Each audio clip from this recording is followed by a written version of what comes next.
Hi, my name is Anna Mills, and I'm going to show you how to create a single export file of your Canvas course, a file that doesn't include student data, but only your course materials.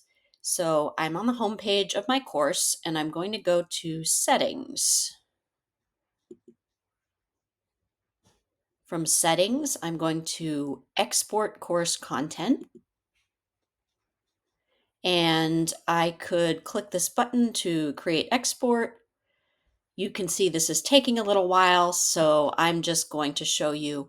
Once it's done, it'll show up up above here if you refresh as a link to content export from, and it'll tell you the time. So I'm just going to show you how to download this one that I did a few minutes ago.